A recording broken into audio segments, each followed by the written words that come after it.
Takam: The Power of Juju is a 2003 action-adventure platforming video game developed by Avalanche Software and published by THQ for the GameCube, PlayStation 2 and Game Boy Advance. The game was released in North America on October 15, 2003 and in Europe on March 12, 2004. Gameplay: the gameplay mostly consists of obstacles, puzzles and is a colorful platformer. Like most action-adventure video games, the player can jump and attack. The player has a health meter represented by the feather on Tak's head. One unique feature is the ability to interact with and get past obstacles with the help of animals. Orangutans. They can bend trees that spring back so that Tak can travel distances that he couldn't reach on foot. Rhinos. They can smash through obstacles with Tak on back. Monkeys. They throw coconuts to the nearest target when angered.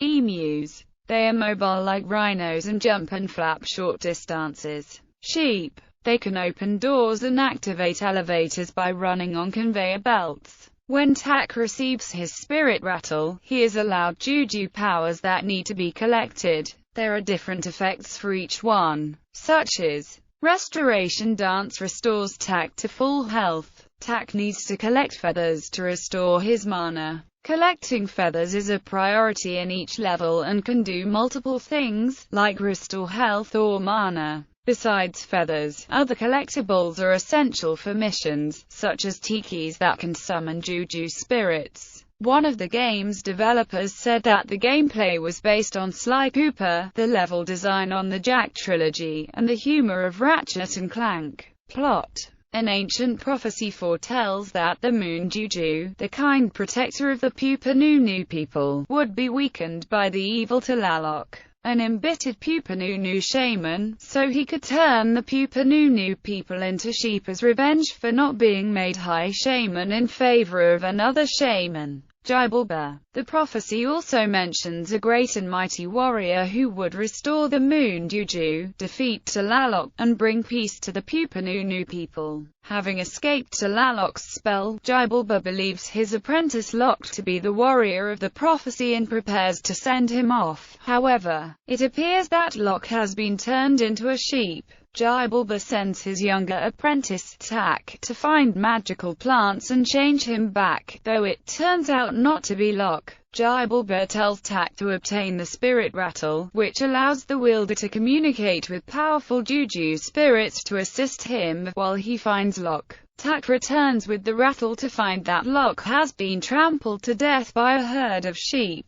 Jibulba has Tak collect 100 magic cureballs and Locke's spirit from the spirit world, allowing him to successfully resurrect Locke. An unfortunate side effect of the resurrection, however, is a severe case of diarrhea. Tak obtains the moonstones instead while Locke recovers, restoring the moon Juju to full strength. The moon Juju reveals that the warrior of the prophecy is not Locke but Tak, as he has already fulfilled almost everything the prophecy predicted. Using his arsenal of Juju spells, Tak defeats Tlaloc and turns him into a sheep, finally fulfilling the prophecy. Development: Takam: The Power of Juju was developed by Avalanche Software for the PlayStation 2, GameCube, and Game Boy Advance. The game was developed under the aegis of the Nickelodeon television channel, a precedent at the time because the game was not based on any of its then-existing shows or films.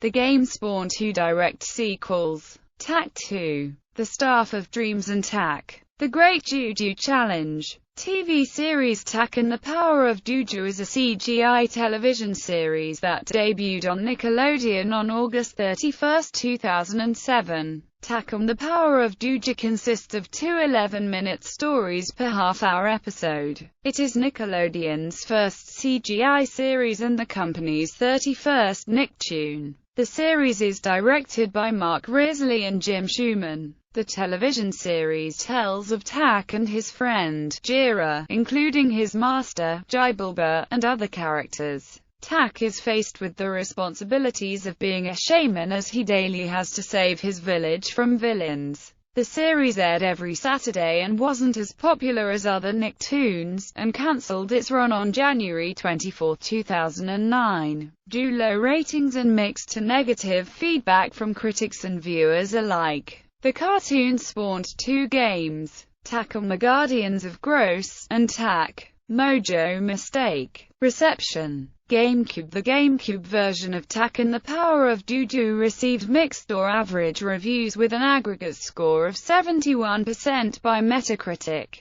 GameZone rated the game 8.4/10, stating, "Tak and the Power of Juju appears to be a kiddie game, but it's much more than that." PS2. The PlayStation 2 version of Tak and the Power of Juju received mixed or average reviews with an aggregate score of 68% by Metacritic. Play magazine rated the game 83%, stating, "Tak is one of the most detailed platformers I've ever seen, and possesses a measure of style that sets the universe apart." IGN rated the game 7.9/10, stating, "Perhaps it's because of the goofy main character, a humorous plotline, or some creative ways to present age-old puzzles, but you're compelled to play through Tak." GameZone rated the game 7.8/10, stating it will give younger players a lot of replay time, but it is not a title for older gamers. Official US